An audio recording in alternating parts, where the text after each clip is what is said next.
The question is that that this bill be now read a second time. I give the call to the member for Chifley. Thanks, Deputy Speaker. In talking to these bills, I noticed a number of times that there have been members of the House referring to the benefit that would be generated through some of the measures announced, particularly for start-ups. There's reference to Schedule 2, talking about the deductibility of professional expenses for those that are starting their own business and changing the way in which those expenses are be paid. That's a good start. I think that they're on a range of areas. There are things that do need to be done, but at least this is a modest contribution, and one that I think reflects something else that's going on, which I think has been a good development over the last 12 months in particular, and that is that within the public space we've been talking more and more about the contribution of start-ups within the Australian economy, the value that they'll play both now and into the future, and for good reason. In fact, I saw some of that good reason last night. I attended the University of Melbourne's Melbourne Accelerator Program Entrepreneur Gala, held last night. 400 people in attendance, a huge turnout, and a terrific initiative by MAP, who are really working hard, particularly within Melbourne, to harness into a lot of creative energy and the application of that energetic spirit in seeing a number of new businesses be created, but with the potential using technology to disrupt quite a lot of business models, quite a lot of ways in which things are being done, both here and potentially in the broader international community.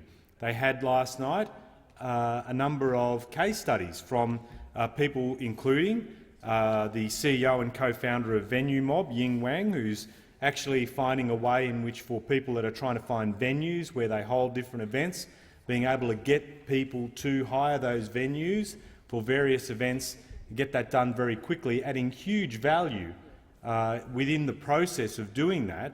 And he mentioned last night to the dinner that he will be looking at expanding his operation not just within Australia, but they're looking actually to take, for the first time, their operations offshore, and they've done that within a very short space of time. Venue Mob being the first marketplace platform for the $18 billion events industry. So they've started off small and are growing very rapidly. Or Georgia Dikic, who's the co-founder and CEO of Pallet, which is looking to aid in the way in which, particularly for home renovations, the way in which people, for example, will be able to change the way in which they paint and decorate their homes with some fairly groundbreaking technology.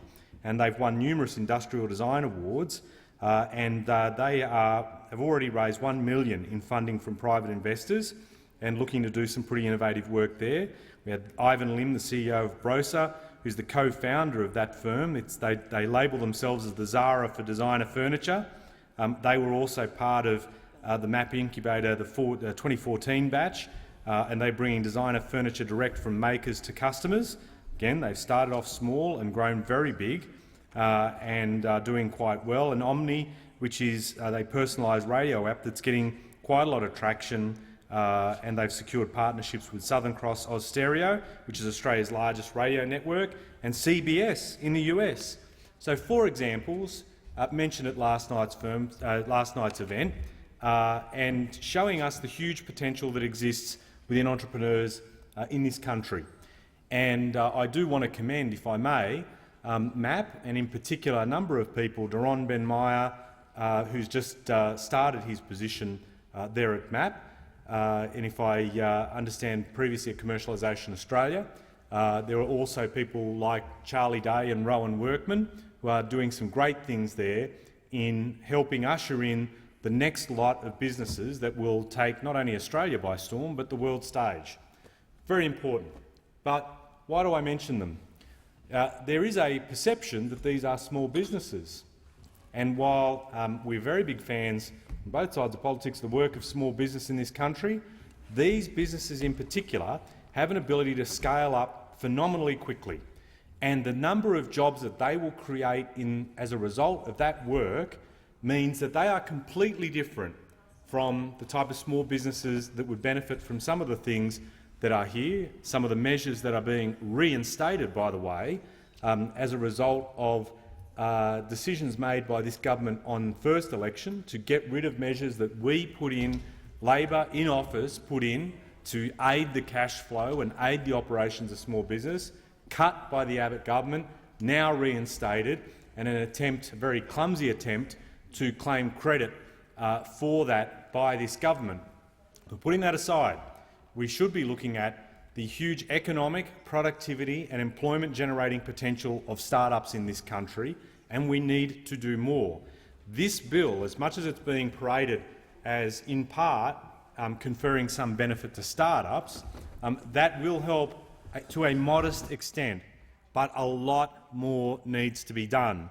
There are a number of areas where there are serious impediments holding back the growth of our start-ups in this country. It is a fact, it has been recognised that the rate of start-up formation in this country is horrendously low, and we need to do more in this space. And if we want to see start-ups grow a lot quicker and a lot broader and be able to make a much bigger contribution to the Australian economy, we have serious issues to deal with, particularly in terms of skills and talent, and making sure there are people that have got the capability to transform ideas into reality. And we do need to see more people, and that's why Labor has mentioned, for example, that we want to see more people trained in science, technology, engineering and mathematics, and we've put in place some measures not only to encourage people to take that up, but also to make sure we've got the capability to teach those subjects by paying particular attention to teacher training and seeing growth in that space. And I'm aware that there have been sections of industry that have been very keen to see teacher training rolled out, particularly to benefit the ICT sector, and they haven't necessarily met with a great reception from the Education Minister. I do know that the Minister for Communications is very aware of this issue and very alive to this matter, but as is the case with this government, you only have a few people that recognise the type of issues that need to be dealt with, and then you met with stonewalling from the senior leadership of this government that simply fails to understand that there are serious tasks that need to be undertaken to address the type of issues that are facing this sector, and does need the application of resources and effort, particularly if we are to deal with the huge skill shortages that are crippling and holding back start-ups from evolving. The other area is capital, where we do need to see more money flow in and be able to support, again, the transition of idea to reality. Start-ups start very lean. They might get some benefit from some of the measures announced in these bills, but it is not going to tide them over. It's not going to sustain them. It's not going to give the big uplift that's required to ensure that they become a success. We do need to take a hard look at the way in which the taxation system as it currently stands impacts on the ability of start-ups to grow, and importantly impacts on the capacity of angel investors, for instance, to be able to support start-ups. Angel investors are relied upon in many extents to help start-ups reach the next level of their development, and we do need to look at what can be done, as has been done in other parts of the world, to support the taxation arrangements that ensure that angel investors can play a bigger part in supporting start-ups. I note that my colleague, the member for Oxley, made a number of references today to what's happening in other parts of the world, and I won't go through all of those, other than to make the fact, or make the point, I should say, that this is a global competition. There are other countries that recognise the potential economic benefits of having a very solid ecosystem that's supporting start-ups, and they are taking concrete steps to support them. And we are not doing it, and we're not doing it at the same rate, we're not doing it at the same breadth, we're not doing it at the same pace, and we do need to be doing more. And so certainly I think this is an area that does need to be pursued in making sure that we align our taxation arrangements in a particular way that will help angel investors and those that want to get involved in this space to support start-ups and see them grow. And so we do need to see more happen in that area. And in talking of capital too, and the type of things that could be done while we're talking about these bills and what might be done to support small business, again, startups are not small businesses. They have a much greater capacity to grow.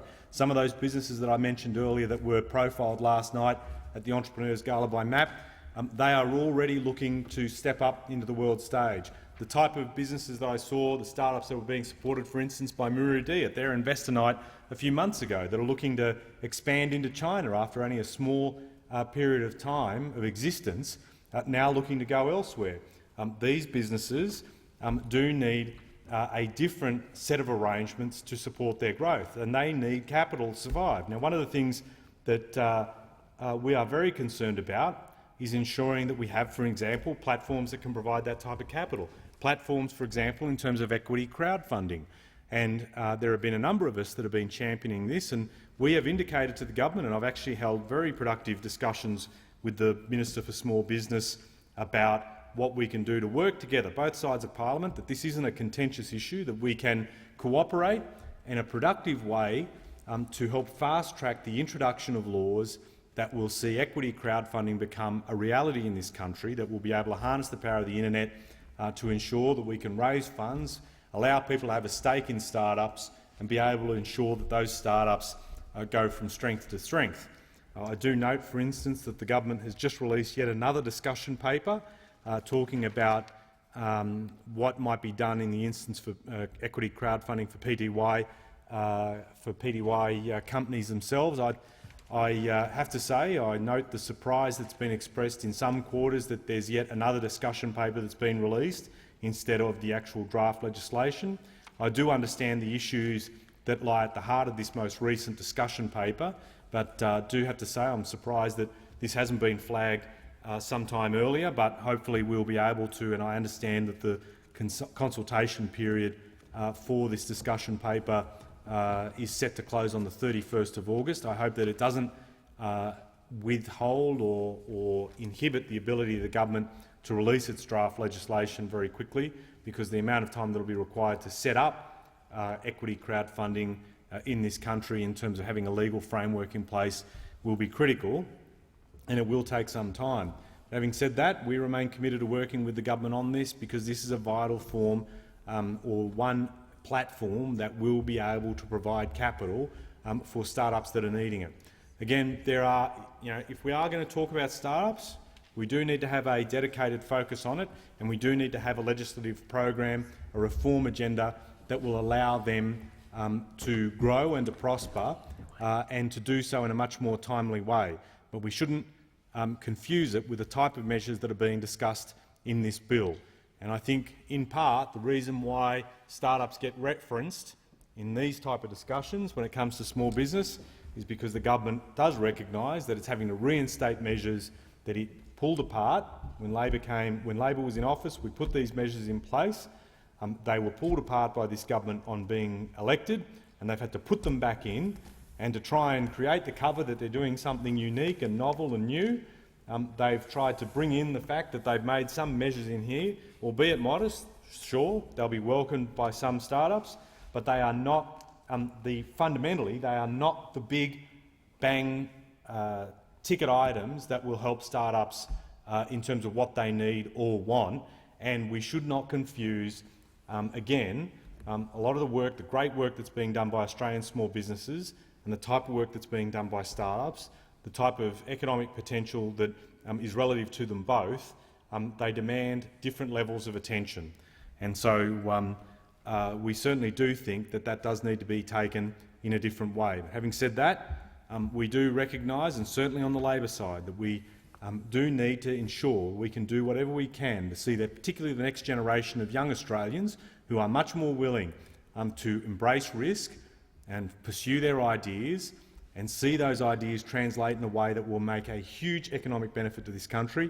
We do need to do what we can to support them, and we do need to make sure within the public's mind that they are aware of their potential and that we are able to muster effort from a whole range of different areas to ensure we have a very supportive culture that will enable those startups to take the type of risk that they do need to do to grow and to be able to bring others online as well. So certainly There are, as we have said, there are elements of this that we'll be critical of the government of, but there are some areas that we think will work. We just hope that, particularly when it comes to staffs, we see a lot more happen in a much shorter time frame. I thank the honourable member for Chifley. The